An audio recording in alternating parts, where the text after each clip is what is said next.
છે કે અરીસામાં આપણી છબી કેવી રીતે બને છે? ચાલો આજે જાણીએ સમતલ અરીસા કેવી રીતે પ્રતિબિંબ બનાવે છે. સમતલ અરીસો એટલે સીધી અને સમાન સપાટી ધરાવતો અરીસો.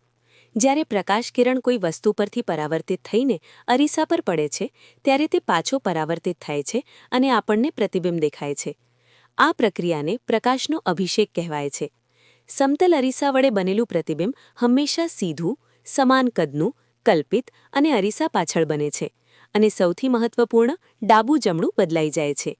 જેમ કે તમે બાથરૂમમાં અરીસા સામે ઊભા રહો છો તો તમારું પ્રતિબિંબ તમને અરીસા પાછળ દેખાય છે.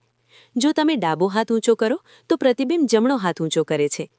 જ્યારે પ્રકાશ કિરણ અરીસા પર પડે છે ત્યારે પડવાનો કોણ અને પરાવર્તનનો કોણ સમાન હોય છે. આને પરાવર્તનનો નિયમ કહેવામાં આવે છે. ચાલો ફરીથી સમજી લઈએ. સમતલ અરીસો સીધું પ્રતિબિંબ આપે છે. પ્રતિબિંબ સમાન કદનું હોય છે. પ્રતિબિંબ કલ્પિત હોય છે. ડાબું જમણું બદલાય છે.